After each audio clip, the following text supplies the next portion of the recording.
नमस्कार, न्यूज की पाठशाला में आपका स्वागत है। मैं हूं सुशांत सिन्हा। ये वो पाठशाला जहां सबकी क्लास लगती है, खबर का हर चैप्टर विस्तार से खुलता है और न्यूज का इकलौता फैमिली शो है, क्योंकि खबर उस अंदाज में आपको क्या आपके बच्चों को भी समझ में आएगी। तो सुबह 9 बजे उनको उनकी पाठशाला भेजिए और फिर रात 9 बजे बैठकर बिठाकर ये पाठशाला दिखाया कीजिए। तो सबसे पहले आपको बताऊं आज पाठशाला में आपके लिए क्या क्या लेकर आया हूं। नेहरू ने जो पटेल के साथ किया, वही राहुल गांधी ने किसके साथ किया, आज आपको बताऊंगा। एग्जैक्टली आपको लगेगा कि वही सब सुन रहे हैं आप, जो नेहरू ने पटेल के साथ किया। अमेरिका क्यों बना रहा है अब ईरान को बर्बाद करने का प्लान।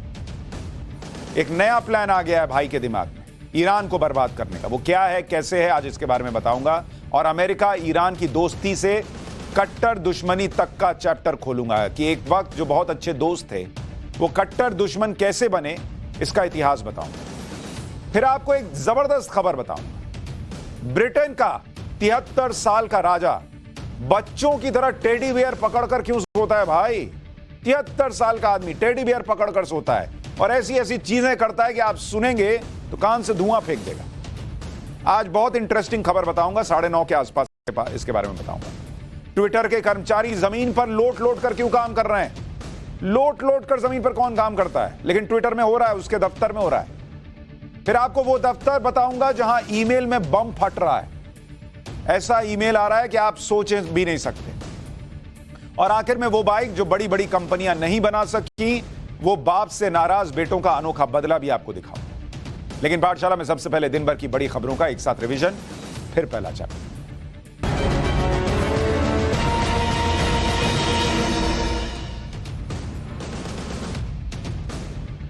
पंजाब में शिवसेना नेता सुधीर सूरी की पुलिस के सामने गोली मारकर हत्या कर दी गई। शिवसेना के नेता सुधीर सूरी अमृतसर में एक मंदिर के बाहर धरने पर बैठे हुए थे।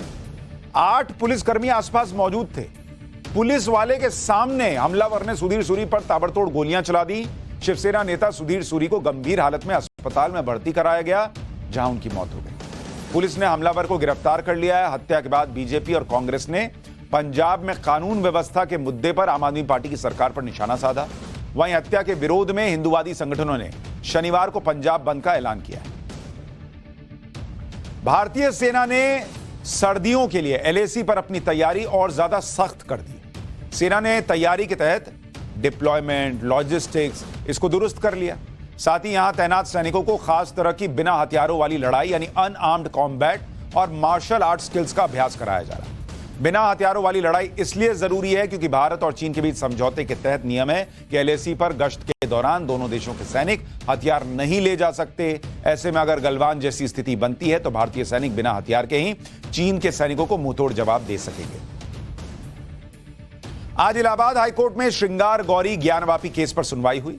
हाईकोर्ट में वाराणसी जिला अदालत के कार्बन डेटिंग की जांच की मांग को खारिज करने वाली फैसले को चुनौती दी गई है। हाईकोर्ट ने केंद्र सरकार, राज्य सरकार, आर्कियोलॉजिकल सर्वे ऑफ इंडिया यानी एएसआई और मस्जिद की इंतजामिया कमेटी को नोटिस जारी करके जवाब दाखिल करने के लिए कह दिया। हाईकोर्ट ने एएसआई से यह भी पूछा कि क्या कार्बन डेटिंग से कथित शिवलिंग को कोई नुकसान तो नहीं होगा। मामले की अगली सुनवाई 21 नवंबर को होगी। गुजरात के मोरबी में सिविल हॉस्पिटल के डीन को हटा दिया गया है। उनकी जगह नए डीन को लाया गया है। मोरबी हादसे के पीड़ितों से मिलने के लिए प्रधानमंत्री मोदी इस अस्पताल में गए थे। पीएम मोदी के दौरे से पहले अस्पताल में रेनोवेशन की तस्वीरें वायरल हुई। ऐसा अंदेशा लगाया जा रहा है कि इसी विवाद की वजह से डीन को हटा दिया गया। नोएडा के श्रीकांत त्यागी मामले में एक गवाह पर जानलेवा हमला हुआ है। श्रीकांत त्यागी के खिलाफ गवाही देने वाले सिंगा पंडित पर ग्रेटर नोएडा में हमला हुआ। सिंगा पंडित को सांसद महेश शर्मा का करीबी बताया जाता है। जिस समय हमला किया गया उस समय सिंगा पंडित बीजेपी के मंडल प्रभारी के साथ कहीं जा रहे थे। कार को रोका और उसके बाद हमला किया गया। हमलावरों ने सिंगा पंडित के दोनों पैर तोड़ दिए, जिसके बाद उन्हें गंभीर हालत में अस्पताल में भर्ती कराया गया है। इजराइल में एक बार फिर से बेंजामिन नेतन्याहू प्रधानमंत्री बनने जा रहे हैं। आम चुनाव में नेतन्याहू के गठबंधन को बहुमत मिल गया है। बेंजामिन नेतन्याहू 5वीं बार इजराइल की सत्ता संभालने जा रहे हैं। प्रधानमंत्री नरेंद्र मोदी ने ट्वीट करके नेतन्याहू को बधाई भी दे दी है। आम चुनाव में नेतन्याहू की जीत के बाद गाजा पट्टी से इजराइल पर 4 रॉकेट से हमला हुआ और इस हमले में किसी के घायल होने की खबर नहीं।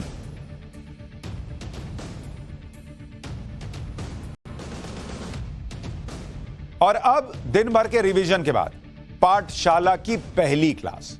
और इसमें राहुल गांधी का चैप्टर खोलने जा रहा हूं, जिसमें राहुल गांधी ने एक बड़े नेता के साथ वही किया जो जवाहरलाल नेहरू ने सरदार पटेल के साथ किया।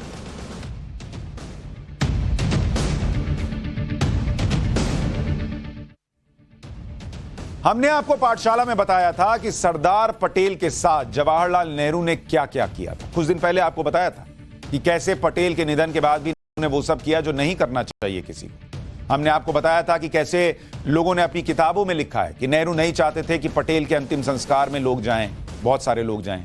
कैसे सरदार पटेल की बेटी से नेहरू ने जब 35 लाख लिए जो उन्हें देने के लिए पटेल ने दिए थे, लेकिन उनका हालचाल तक नहीं पूछा कि बेटा अब पिताजी नहीं है तो तुम लोग कैसे रह रहे हो, क्या रह रहे हो। जवाहरलाल नेहरू वाली सोच कांग्रेस के अंदर इतनी गहराई से बस गई है कि आज भी वो सोच दिखती है, और उनके गांधी नेहरू परिवार में तो कम से कम दिखती ही दिखती है। और ये मैं क्यों कह रहा हूं, आज मैं राहुल गांधी का चैप्टर खोलकर आपको दिखाऊंगा, जिन्होंने हैदराबाद में वही काम किया जो काम नेहरू ने सरदार पटेल के साथ किया था। आप सभी को पता है कि राहुल गांधी आजकल भारत जोड़ो यात्रा पर हैं। कभी क्रिकेट खेलते हैं, कभी खुद को कोड़े मारते विजुअल वायरल होता है, कभी लोगों से मिलते हैं, कभी किसी का जूते का फीता बांधते हैं। वो भारत जोड़ो यात्रा चला रहे हैं। मंगलवार को हैदराबाद में राहुल गांधी ने अपनी दादी और देश की पूर्व प्रधानमंत्री इंदिरा गांधी जी को श्रद्धांजलि दी। अपनी दादी को उन्होंने श्रद्धांजलि दी और हंगामा वहीं से खड़ा हो गया। अब आप कहेंगे अपनी दादी को श्रद्धांजलि दी, पूर्व प्रधानमंत्री इंदिरा गांधी को श्रद्धांजलि दी, तो हंगामा क्यों हुआ? यही मैं आज आपको बताऊंगा। हैदराबाद की नेकलेस रोड पर एक गोल चक्कर है जहां इंदिरा गांधी की एक बड़ी सी मूर्ति लगी हुई है। वहीं पर राहुल गांधी ने अपनी सभा की। वहां एक मंच भी लगाया गया था जिसकी तस्वीरें आपको दिखा रहा हूं। कांग्रेस अध्यक्ष मल्लिकार्जुन खड़गे भी वहां पर मौजूद थे, राहुल गांधी से गले मिलते दिख रहे हैं। मंच पर राहुल गांधी और मल्लिकार्जुन खड़गे ने भाषण भी दिया। अब ये सब आप देख रहे हैं तो ये तो बहुत सामान्य लग रहा है कि भाई दादी की मूर्ति है, वहां गए हैं, पूर्व प्रधानमंत्री की मूर्ति है, गए हैं, श्रद्धांजलि दी है। फिर इसमें हंगामा किस बात का हुआ? हंगामा जो हुआ, जिसकी मैं चर्चा कर रहा हूं और जिसकी चर्चा वहां बहुत है स्थानीय स्तर पर, वो सुनकर आप हैरान रह जाएंगे। ये बात मैं इसलिए कह रहा हूं कि हैदराबाद में राहुल गांधी ने जिस चौराहे पर इंदिरा गांधी जी को श्रद्धांजलि दी, उसी चौराहे के बिल्कुल बगल में कांग्रेस के पूर्व प्रधानमंत्री नरसिम्हा राव जी की भी बड़ी सी प्रतिमा लगी है।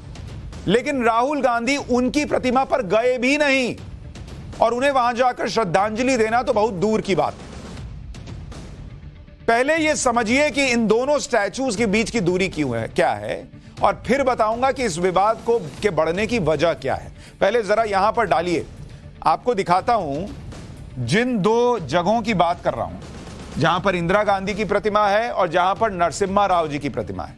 अब जरा इसको आप देखेंगे, यहां पर इंदिरा गांधी जी, इंदिरा प्रियदर्शनी गांधी स्टैचू, ये आप देख रहे हैं, ये हिस्सा है। और यहां से अगर आप देखेंगे 1 मिनट की दूरी पर, ये जो आप देख रहे हैं 1 मिनट की दूरी पर पीवी नरसिम्हा राव स्टैचू, मतलब यहां पर इंदिरा गांधी की स्टैचू लगी है, ये गोल चक्कर है। और यहां से पैदल, ये देखिए गूगल में आप डालते हैं ना, ये पैदल वाला दिखाता है, 1 मिनट लिख रहा है पैदल, 4 मीटर की दूरी पर पीवी नरसिम्हा राव की मूर्ति लगी हुई है, पीवी नरसिम्हा राव स्टैचू लिख रहा है गूगल। लेकिन यहां से यहां राहुल गांधी नहीं जा पाए, सिर्फ यहां अपनी दादी को श्रद्धांजलि दी और पूर्व प्रधानमंत्री नरसिम्हा राव को श्रद्धांजलि ही नहीं दी। अब यह विवाद क्यों हो रहा है इसको समझिए। 1 मिनट की दूरी पर अगर राहुल गांधी चले जाते तो लोग पूछ रहे हैं कि क्या बिगड़ जाता बॉस, इंदिरा गांधी पूर्व प्राइम मिनिस्टर थी तो नरसिम्हा राव भी तो पूर्व प्राइम मिनिस्टर थे। इंदिरा गांधी कांग्रेस की बड़ी नेता थी तो नरसिम्हा राव कौन से छोटे नेता थे। इंदिरा गांधी ने देश के लिए बहुत किया तो नरसिम्हा राव ने कौन सा कम किया। लेकिन उन्होंने ऐसा नहीं किया राहुल गांधी ने, जबकि नरसिम्हा राव आंध्र प्रदेश के नेता थे, वो भी देश के प्रधानमंत्री रहे। लेकिन राहुल गांधी ने सिर्फ इंदिरा गांधी को श्रद्धांजलि दी और नरसिम्हा राव को भूल गए। जैसे नेहरू पटेल के जाने के बाद ऐसा लगा कि जैसे उनसे डिटैच हो गए, वैसे ही राहुल गांधी ने वो किया नरसिम्हा राव के साथ। यहां आपको एक बात और बताता हूं, आप कहेंगे अच्छा चलिए ठीक है, वहां कार्यक्रम था, नहीं गए होंगे, भूल गए होंगे।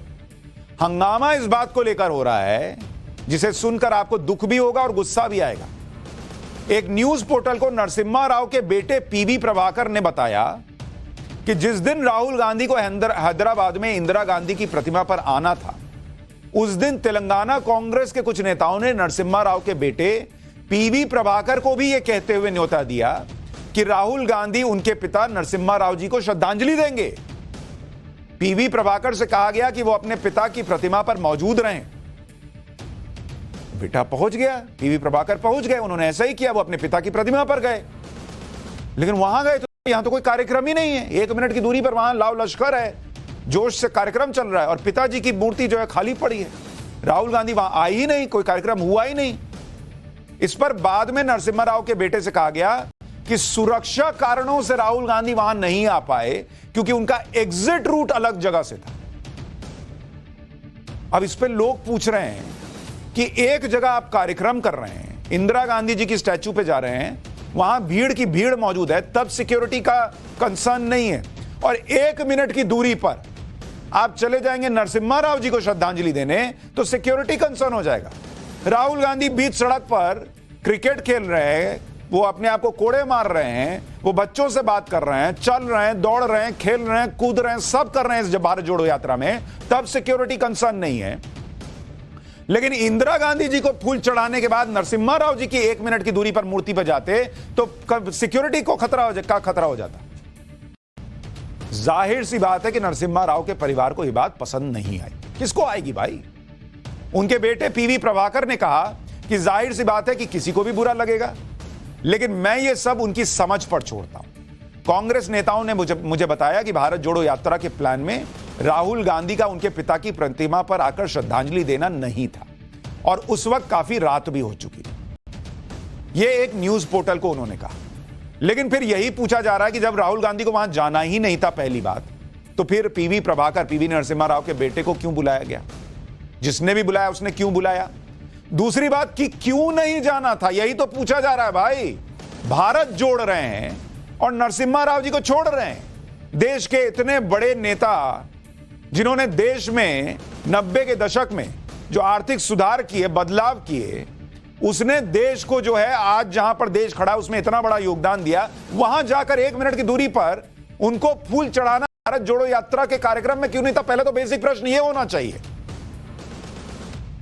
क्यों नहीं था? मैं अभी बताऊंगा, आपको समझ में आएगा। जो मैं कह रहा हूं ना, नेहरू, पटेल, सब आपको समझ में आएगा। राहुल गांधी नरसिम्हा राव की प्रतिमा पर नहीं गए। बीजेपी ने से मुद्दा बनाया वहां पर, क्योंकि वो नरसिम्हा राव जी तो वहां के लोकल नेता है ना भाई। उन्होंने कहा कि नरसिम्हा राव का अपमान है। विवाद हुआ तो कांग्रेस ने डैमेज कंट्रोल किया। पीवी प्रभाकर ने बताया कि कांग्रेस नेता दिग्विजय सिंह ने उन्हें फोन कर माफी मांगी और यह दावा किया कि राहुल गांधी को भी इस बात का खेद है कि वो नरसिम्हा राव की प्रतिमा पर नहीं जा सके।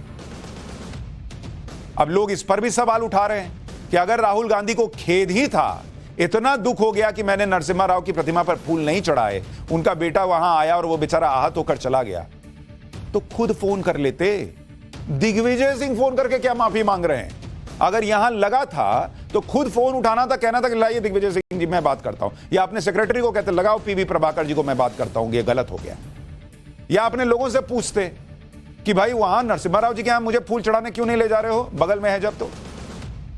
लेकिन लोग कह रहे हैं अब ये लीपापोती चल रही है। नरसिम्हा राव की जिस प्रतिमा की बात मैं आपको बता रहा हूं वो हैदराबाद में नेकलेस रोड पर है, और ये तस्वीर आपको दिखा रहा हूं। यह प्रतिमा भी पिछले साल उनकी जयंती पर लगाई गई थी। यह प्रतिमा कांग्रेस के राज में या कांग्रेस के नेताओं ने नहीं लगवाई, बल्कि तेलंगाना सरकार ने नरसिम्हा राव की 100वीं जयंती पर यह प्रतिमा लगाई थी। इसके साथ ही उस रोड का नाम बदलकर नरसिम्हा राव रोड कर दिया गया। तब नरसिम्हा राव की 16 फीट ऊंची कांस्य की प्रतिमा लगाई गई थी। 2 टन वजन की यह प्रतिमा 27 लाख की लागत से लगाई गई, लेकिन यह कांग्रेसियों ने नहीं लगाई भाई। पर यह क्यों हुआ? नरसिम्हा राव से कांग्रेस के अंदर गांधी परिवार की दिक्कत जग जाहिर है। राहुल गांधी वहां गलती से गए, नहीं जा पाए, यह किसी को हजम ही नहीं होगा जब वो ये पूरा इतिहास सुनेगा जो मैं आपको बताने जा रहा हूं। नरसिम्हा राव को लेकर कांग्रेस की यह सोच नई नहीं है। मैं आपको हिस्ट्री बताता हूं। जब नरसिम्हा राव की मृत्यु हुई थी तब क्या हुआ था, यह जानकर आप दंग रह जाएंगे। जैसे मैंने आपको पटेल का बताया था, पटेल साहब का, कि उनकी मृत्यु हुई तो जवाहरलाल साहब चाह रहे थे कि वहां उनके अंत्येष्टि में बहुत लोग नहीं जाएं। अब आप सुनिए कि उसी गांधी नेहरू परिवार ने नरसिम्हा राव के साथ क्या किया था। नरसिम्हा राव जी की मृत्यु 23 दिसंबर 2004 को दिल्ली में हुई थी। उस वक्त केंद्र में कांग्रेस की सरकार थी। नरसिम्हा राव का पार्थिव शरीर पहले उनके आवास 9 मोतीलाल नेहरू मार्ग लाया गया। कहा जाता है कि इसी के साथ नरसिम्हा राव के परिवार पर यह दबाव बनाया गया कि वो नरसिम्हा राव का अंतिम संस्कार दिल्ली में ना करें और उनके शव को आंध्र प्रदेश ले जाएं। इसके लिए कांग्रेस के कई नेताओं ने परिवार से बात की और उन्हें इस बात के लिए मनाया, क्योंकि दिल्ली में करते तो पूरा देश के लोग आते, कद बड़ा हो जाता। तो जैसे पटेल साहब में नहीं आना चाह रहे, ज्यादा नहीं आनी चाहिए भीड़, वैसे यहां आंध्र प्रदेश में जाके कीजिए। उसी शाम को 6:30 बजे सोनिया गांधी, तत्कालीन प्रधानमंत्री मनमोहन सिंह और कांग्रेस नेता प्रणब मुखर्जी भी 9 मोतीलाल नेहरू मार्ग पहुंचे। कहा जाता है कि कुछ सेकंड मौन रहने के बाद मनमोहन सिंह ने प्रभाकर से पूछा था, आप लोगों ने क्या सोचा है? ये लोग कह रहे हैं कि अंतिम संस्कार हैदराबाद में होना चाहिए। कहा जाता है कि प्रभाकर ने कहा, पीवी प्रभाकर जिनके बारे में बता रहा हूं, कि दिल्ली उनकी कर्म भूमि थी नरसिम्हा राव जी की। आप अपने कैबिनेट सहयोगियों को यहां अंतिम संस्कार के लिए मनाइए। राव साहब की बेटी एस वाणी देवी के मुताबिक नरसिम्हा राव के पार्थिव शरीर को अंतिम संस्कार के लिए हैदराबाद ले जाने के लिए परिवार को मनाने में आंध्र प्रदेश कांग्रेस के बड़े नेता और तत्कालीन सीएम वाईएस राजशेखर रेड्डी की मुख्य भूमिका थी। उन्होंने समझाया कि चलिए ले चलिए, वहीं ले चलिए, यहां मत कीजिए। इस बातचीत और दबाव के बाद परिवार थोड़ा नरम पड़ा, लेकिन सरकार से उम्मीद थी कि वो दिल्ली में पीवी नरसिम्हा राव का मेमोरियल बनवाने का भरोसा दी। वहां मौजूद कांग्रेस नेताओं ने तत्काल इसकी हामी भर दी कि नहीं, बनवा देंगे मेमोरियल, ले जाइए वहां अंत्येष्टि कीजिए। अगले दिन यानी 24 दिसंबर 2004 को तिरंगे में लिपटे नरसिम्हा राव के शव को एक गाड़ी में रखा गया और एयरपोर्ट ले जाया जाने लगा। रास्ते में 24 अकबर रोड पड़ा। 24 अकबर रोड क्या मतलब? कांग्रेस मुख्यालय, उसका पता है 24 अकबर रोड, तो कांग्रेस का मुख्यालय पड़ा। परिवार ने तय किया कि एयरपोर्ट जाने से पहले नरसिम्हा राव के शव को कुछ देर पार्टी मुख्यालय में रखा जाए। 24 अकबर रोड के पास उस गाड़ी की रफ्तार थोड़ी धीमी हो गई, लेकिन पार्टी मुख्यालय का गेट बंद था और बंद रहा। वहां कांग्रेस के तमाम नेता मौजूद थे, लेकिन सब चुप्पी साधे रहे। सोनिया गांधी और दूसरे नेता अंतिम विदाई के लिए बाहर आए।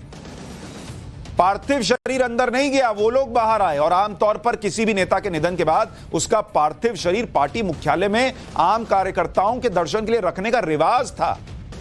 अभी हाल में आपको याद होगा, बीजेपी के कद्दावर नेता, देश के पूर्व प्रधानमंत्री अटल बिहारी वाजपेयी जी का निधन हुआ था। हम लोग कवर करने गए थे। यहां दिल्ली में बीजेपी के दफ्तर में उनका पार्थिव शरीर रखा गया था। लोग लाइन लगाकर दर्शन कर रहे थे। लेकिन नरसिम्हा राव जी का पार्थिव शरीर कांग्रेस मुख्यालय में नहीं गया। करीब आधे घंटे तक पार्थिव शरीर को ले जा रही गाड़ी बाहर खड़ी रही और यहीं से एयरपोर्ट के लिए रवाना कर दिया गया। 2004 में कांग्रेस की महासचिव रही मार्गरेट अल्वा ने अपनी किताब में इसके बारे में लिखा। वो लिखती हैं कि उनकी बॉडी यानी नरसिम्हा राव जी की बॉडी को एआईसीसी के कंपाउंड में भी लाने नहीं दिया गया, जबकि उनका पार्थिव शरीर पार्टी के गेट के बाहर तोप गाड़ी कहा जाता है उसको, जिसमें उनकी डेड बॉडी थी, तोप गाड़ी में था। कांग्रेस के नेता भी बाहर खड़े थे। मार्गरेट अल्वा ने अपनी किताब में यह भी खुलासा किया था कि जब तक वो कांग्रेस पार्टी में थी तब तक नरसिम्हा राव की तस्वीर तक कांग्रेस मुख्यालय में नहीं लगी, जबकि नरसिम्हा राव के सियासी कद से छोटे कई नेताओं की तस्वीर वहां थी। एक इंटरव्यू में भी कहा गया था कि मार्गरेट अल्वा ने कहा है कि कुछ भी मतभेद हो, लेकिन नरसिम्हा राव प्रधानमंत्री तो थे, पार्टी के अध्यक्ष तो थे। जब एक शख्स की मौत हो जाती है तो उनके साथ यह बर्ताव नहीं करना चाहिए। मैं इस बात से आहत थी, मुझे इसका पछतावा है कि मैं कुछ कर नहीं सकी। तो नेहरू गांधी परिवार ने जैसे पटेल साहब के साथ उस जमाने में किया था, वैसा ही कुछ या उससे एक कदम और आगे कहिए जाकर नरसिम्हा राव जी के साथ किया। और आज इतने साल बाद राहुल गांधी पर भी आरोप लग रहा है कि उन्होंने भी वैसा ही बर्ताव कर दिया नरसिम्हा राव जी के साथ। संसद में आपको याद होगा, प्रधानमंत्री नरेंद्र मोदी ने भी कांग्रेस पर नरसिम्हा राव की अनदेखी करने का आरोप लगाया था।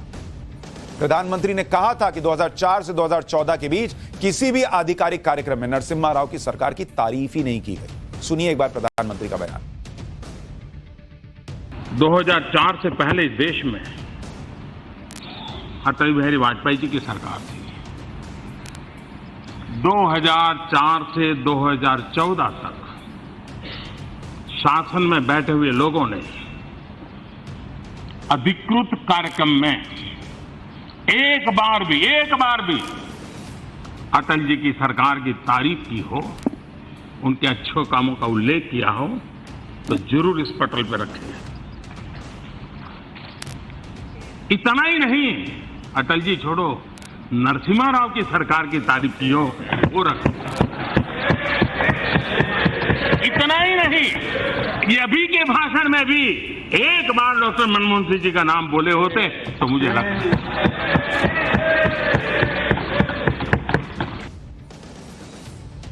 नरसिम्हा राव की सरकार के दौरान ही भारत ने अपनी नीति में बड़ा बदलाव किया था और लाइसेंस राज को खत्म कर दिया था। उदारीकरण की नीति अपनाई थी। नरसिम्हा राव का योगदान भले कांग्रेस पार्टी माने ना माने, उस तरह से बखान करे ना करे जैसे नेहरू गांधी परिवार का किया जाता है, लेकिन उन्होंने इस देश के लिए बहुत कुछ किया। 21 जून 1991 को नरसिम्हा राव ने प्रधानमंत्री पद की शपथ ली थी। 24 जुलाई 1991 को आर्थिक सुधारों से भरे बजट को तत्कालीन वित्त मंत्री मनमोहन सिंह ने पेश किया।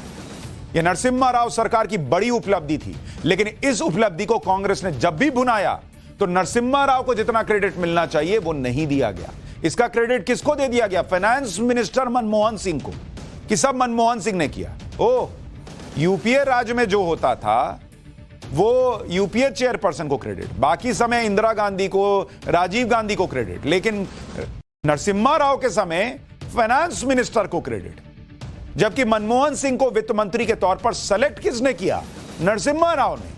तब मनमोहन सिंह राजनीति में आए भी नहीं थे। मनमोहन सिंह तब यूजीसी यानी यूनिवर्सिटी ग्रांट्स कमीशन में थे और उस वक्त किसी भी सरकार के लिए उदारीकरण जैसा फैसला लेना बहुत कठिन था। प्राइम मिनिस्टर बोल देते नहीं करेंगे, तब कर लेते क्या फाइनेंस मिनिस्टर, लेकिन क्रेडिट किसको जाता है? मनमोहन सिंह ने किया। विजनरी, अरे जिसने करने दिया, जो लेके आया, उसका कुछ नहीं। एक बंद अर्थव्यवस्था को खोलना, प्राइवेटाइजेशन की तरफ बढ़ना, भारत के बाजार को दुनिया के लिए खोलना, यह सब फैसले लेना आसान काम था क्या? लेकिन पीवी नरसिम्हा राव इस फैसले से पीछे नहीं हटे। तब भारत की आर्थिक हालत ऐसी थी कि इंपोर्ट के लिए सिर्फ 2 हफ्ते की विदेशी मुद्रा बची हुई थी। वहां से निकालकर लाए नरसिम्हा राव जी। लेकिन वही नेहरू ने जो पटेल के साथ किया, सोनिया गांधी के राज में जो नरसिम्हा राव के पार्थिव शरीर के साथ हुआ, और अब राहुल गांधी पर आरोप कि उन्होंने भी नरसिम्हा राव जी की प्रतिमा जानबूझकर अनदेखी। पाठशाला में अब अमेरिका और ईरान का वो चैप्टर जिसमें आपको बताऊंगा कि क्यों अब अमेरिका ईरान को बर्बाद करने का प्लान बना रहा है।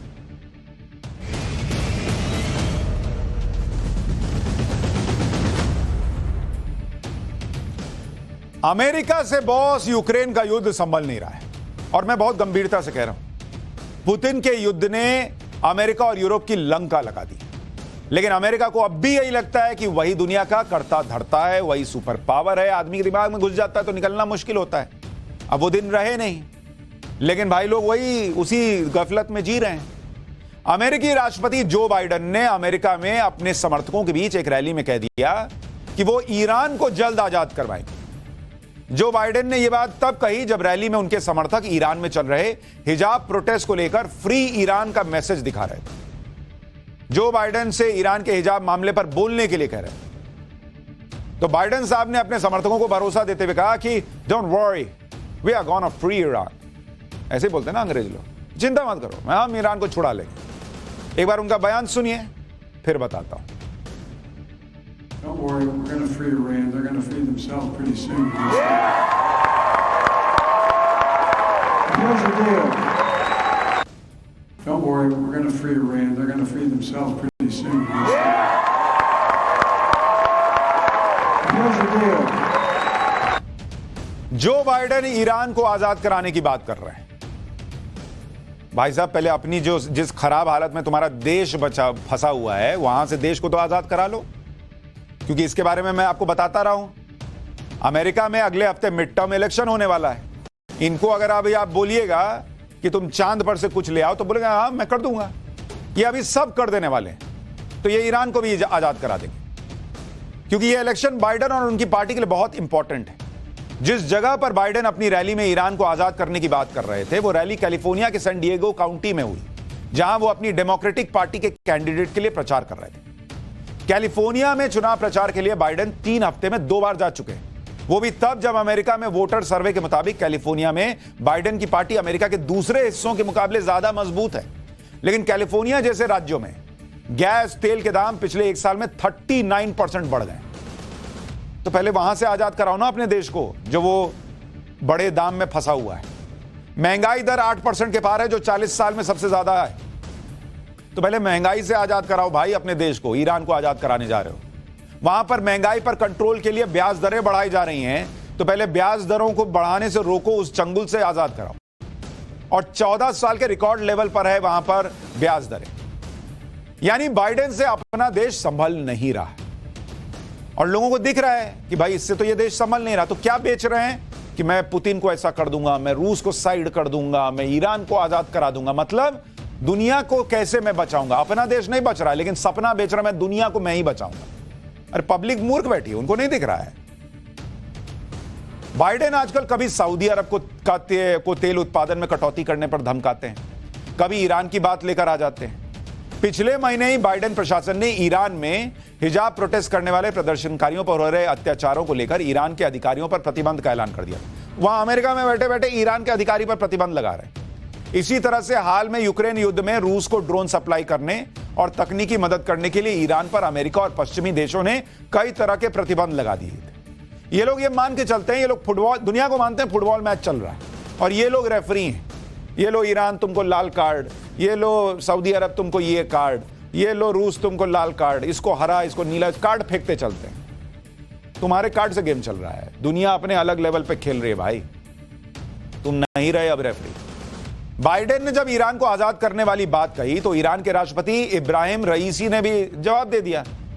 रईसी ने कहा कि मिस्टर प्रेसिडेंट, ईरान 43 साल पहले आजाद हो चुका है, अब वो तुम्हारा गुलाम नहीं बनेगा। ईरान कभी भी अमेरिका के लिए दुधारू गाय नहीं बनेगा। पलट के उसने दे दिया जवाब, लो रख लो जेब में।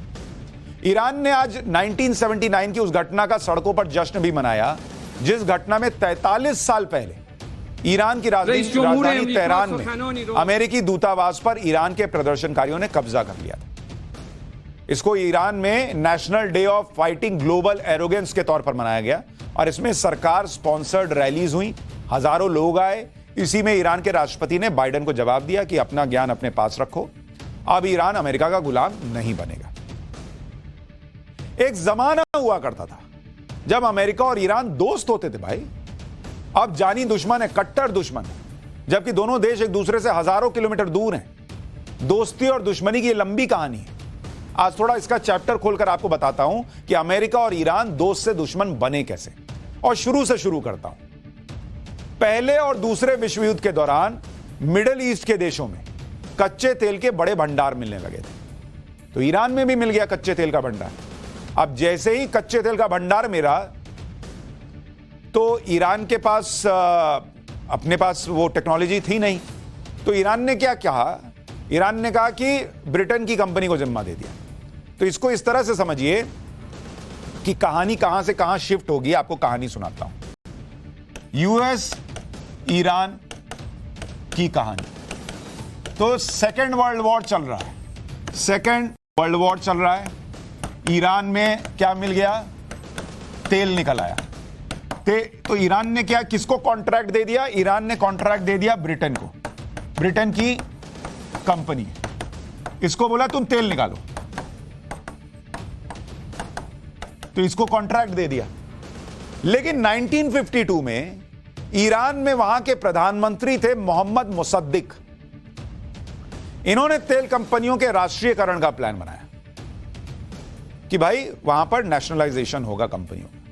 इस पर ब्रिटेन और ईरान आमने सामने आ गए। ब्रिटेन को लगा रहे मेरी कंपनी अभी तक तेल निकाल रही थी, यहां पैसा आ रहा था, ये तो राष्ट्रीयकरण कर रहा है, तेल ईरान का था, कंपनी इंग्लैंड की थी।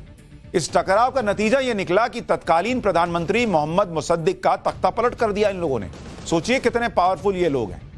ईरान के प्राइम मिनिस्टर की कुर्सी हिला दी, और इसमें कहा जाता है कि अमेरिकी खुफिया एजेंसी CIA थी और ब्रिटेन का हाथ था। इसके बाद पीएम पद की अहमियत कम हो गई और ईरान के राजा मोहम्मद रजा शाह पहलवी ही सर्वे सर्वा बन गए। लेकिन ईरान की जनता इस तख्ता पलट के खिलाफ थी, क्योंकि उन्हें ईरान का शाह अमेरिका और ब्रिटेन जैसे देशों की कठपुतली लगने लगा। उन्हें नहीं लगा ठीक कि अमेरिका और ब्रिटेन क्यों तय करेंगे, भाई हमारे यहां का तेल है, हम अपने हिसाब से करेंगे। 1963 में ईरान के शाह ने ईरान में 6 सूत्रीय सुधार का ऐलान कर दिया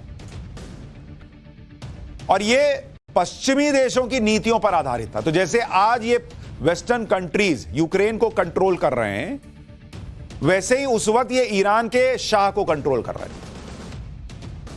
तो जब वो लाया वेस्टर्न वर्ल्ड के हिसाब से पॉलिसी, तो इस्लामिक कट्टरपंथी मौलवियों ने मोर्चा खोल दिया वहां। फिर 1973 का एक वक्त आया जब दुनिया में कच्चे तेल के दाम बहुत गिर गए। अब जब कच्चे तेल के दाम गिर गए तो ईरान को कौन पूछे, तो ईरान की अर्थव्यवस्था चरमरा गई। शाह के खिलाफ विरोध और बढ़ गया, परेशानियां वहां बढ़ी तो राजा के खिलाफ विरोध हुआ।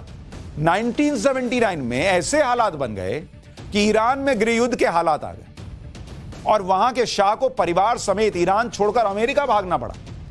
इसके बाद ईरान में कट्टरपंथियों का राज आ गया, जिन्होंने ईरान को इस्लामिक रिपब्लिक घोषित किया और इस इस्लामिक क्रांति के साथ ही ईरान में अमेरिका और पश्चिमी देशों का प्रभाव भी खत्म हो गया।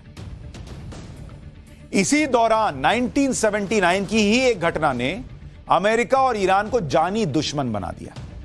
यहां तक तो फिर भी ठीक चल रहा था, अमेरिका को लगा चलो ठीक है, ये हम लोग को पसंद नहीं कर। लेकिन 1979 में क्या हुआ कि तब तेहरान में कट्टरपंथी ईरानी छात्रों का एक ग्रुप अमेरिकी दूतावास में घुस गया और 52 अमेरिकी नागरिकों को बंधक बना लिया। इस पर एक फिल्म भी आई हुई है, देखिएगा कभी।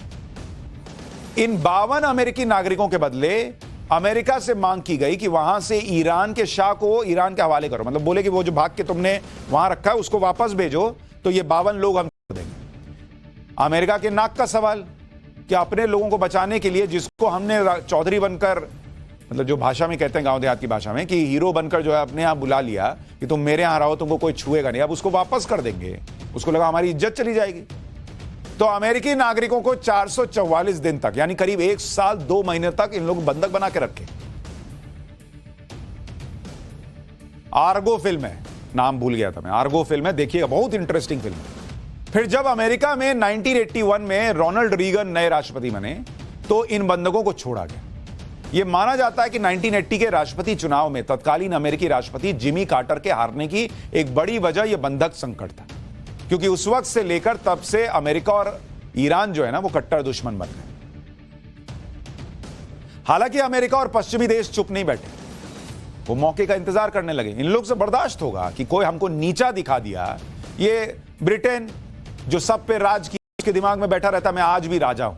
अच्छा, ब्रिटेन के राजा का भी बताने वाला हूं आगे। टेडी बियर पकड़ के सोता है 70 साल का राजा, अभी उसका बताऊंगा तो और मजा आएगा। लेकिन ये लोग के दिमाग में घुसा रहता है कि हम लोग जो है वो राज किए हैं, अमेरिका को लगता है मैं सुपर पावर हूं। तो ये लोग इंतजार करने लगे कि कैसे ईरान को सबक सिखाएं। तो 1980 में ही मौका भी मिल गया इनको, जब ईरान और इराक के बीच तनाव चरम पर पहुंच गया। सद्दाम हुसैन की सत्ता वाले इराक ने ईरान पर हमला कर दिया। 7 साल 11 महीने युद्ध चला। युद्ध में इराक के साथ अमेरिका और पश्चिमी देशों ने दिया। ये लोग जैसे आज यूक्रेन को पंप कर रहे हैं पीछे से, उस वक्त ये लोग इराक को पंप कर रहे थे। लड़ो लड़ो ना जी, लड़ो, कोई दिक्कत नहीं, हम लोग हैं। लेकिन फिर भी बड़ा नुकसान इराक को हुआ, क्योंकि इससे इराक को कुछ हासिल नहीं हुआ। एग्जैक्टली वैसे ही जैसे यूक्रेन को नुकसान हो रहा है और उसको कुछ हासिल नहीं हो रहा। हालांकि मसला दोनों अलग है युद्ध में, पर बता रहा हूं कैसे ये लोग पीछे से लड़ाते हैं। ईरान का कोई इलाका इराक के कब्जे में नहीं आया।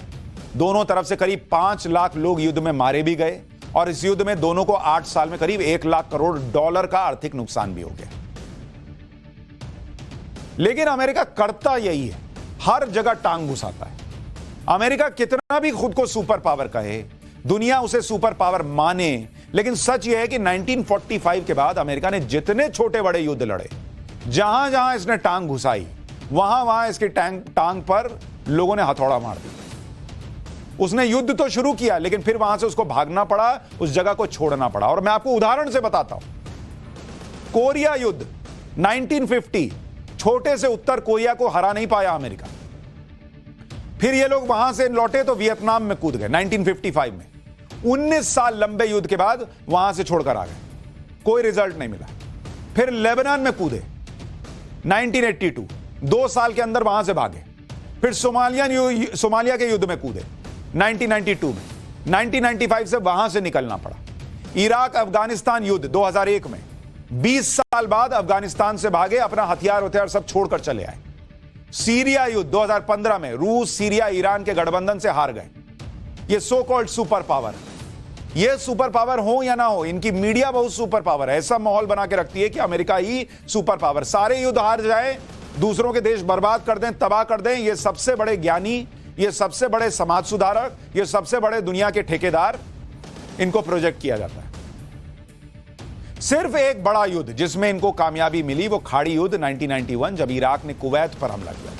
इराक को कुवैत से भागने पर इन्होंने मजबूर किया। अमेरिका का कैरेक्टर ही यही है कि वो दुनिया में हर मामले में घुसता है, एक दूसरे को भड़काता है, लड़ाइयां करवाता है। आज भी अमेरिका यही कर रहा है। पहले यूक्रेन को रूस के खिलाफ भड़काकर युद्ध करवाया, अब ईरान और सऊदी अरब के बीच लड़ाई करवाने में तुला हुआ है। ईरान और सऊदी अरब पहले से दुश्मन भी हैं। 2 दिन पहले अमेरिका ने अलर्ट किया कि 48 घंटे में ईरान सऊदी अरब पर हमला कर सकता है।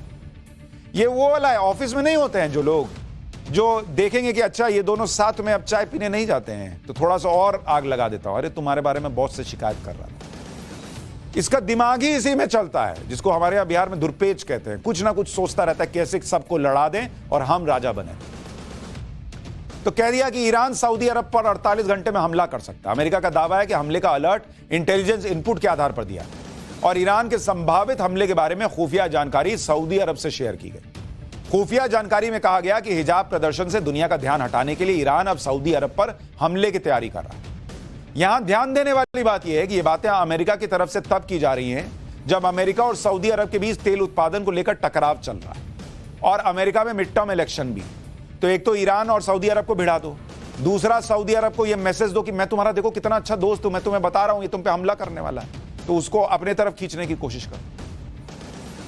तो ये तमाशा इसका चल रहा है। अब ये ईरान में घुसने की कोशिश कर रहा है, उसके मामले में घुसने की बातें कर रहा है, देखिए क्या होता है। लेकिन अमेरिका की बात की, जरा अंग्रेजों ब्रिटेन की भी बात करते हैं। पाठशाला में अब ऐसे राजा का चैप्टर जो बच्चों की तरह टेडी बियर पकड़कर सोता है। भाई, इंडिया पे 300 साल राज करने वालों के बच्चे राजा तो बन गए, लेकिन बच्चे की तरह टेडी बियर पकड़कर सोते हैं। देखिए,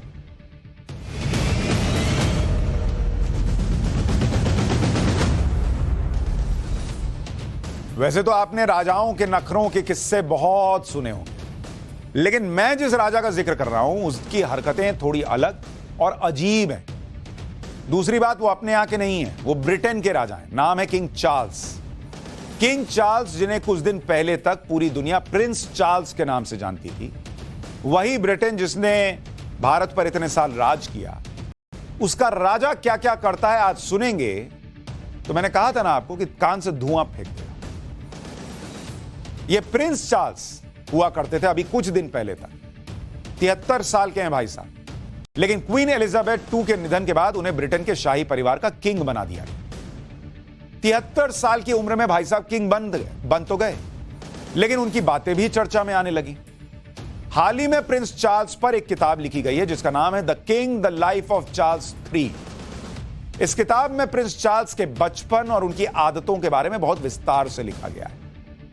उनकी पसंद नापसंद से लेकर उनके व्यवहार के बारे में बहुत सारी बातें इस किताब में लिखी गई।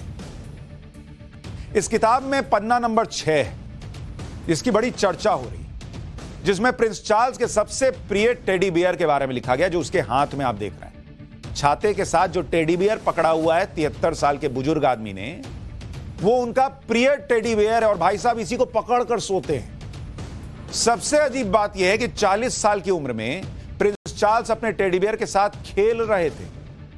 तब 40 साल के हो गए थे। जिस उम्र में लोग अपने बच्चों को खिलाते हैं, ये टेडी बियर के साथ खेल रहे थे, उसको अपने पास लेकर सोते थे।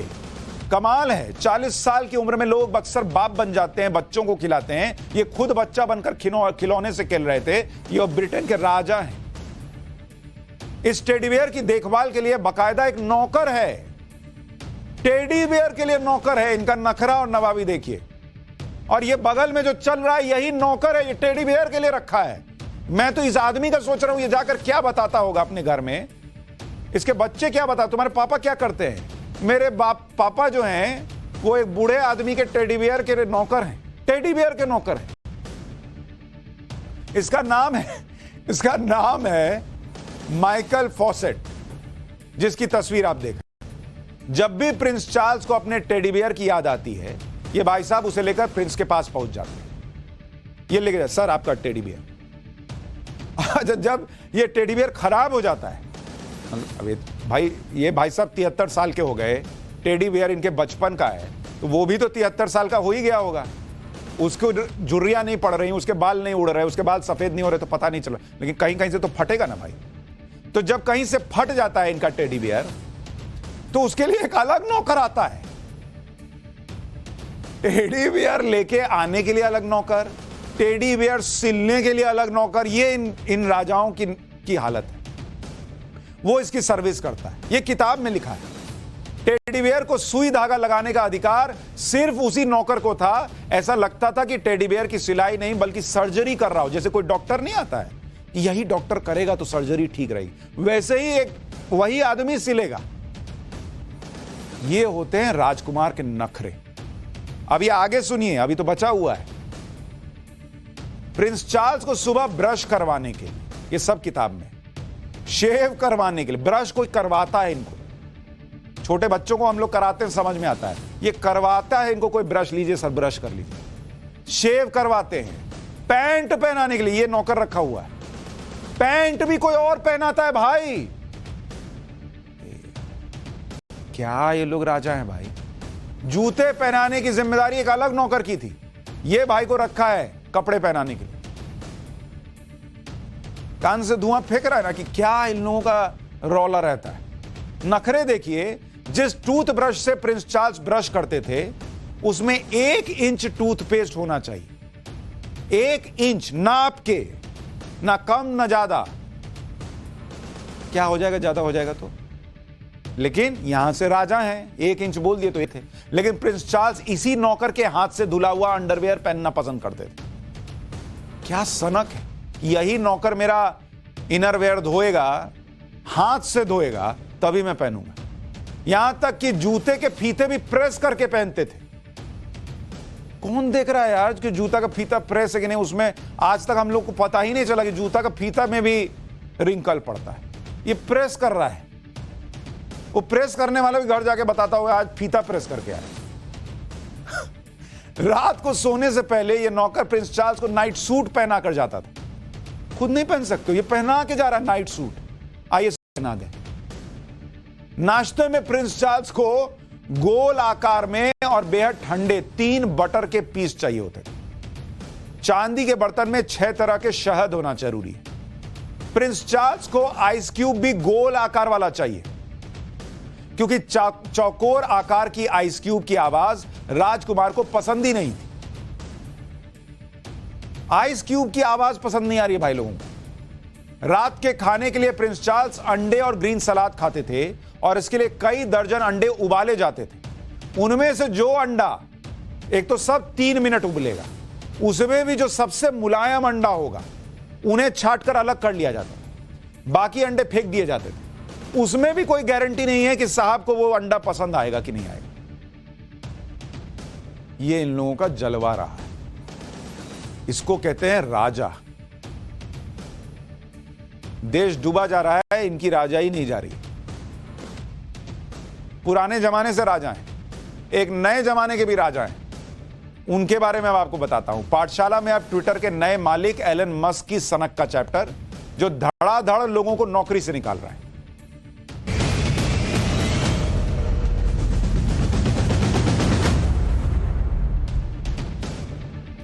आपको याद होगा कि एलन मस्क ने जब ट्विटर हेडक्वार्टर में सिंक लेकर, वो बेसिन टाइप का लेकर एंट्री की थी, ये गए थे ना, मैंने आपको दिखाया था अभी कुछ दिन पहले।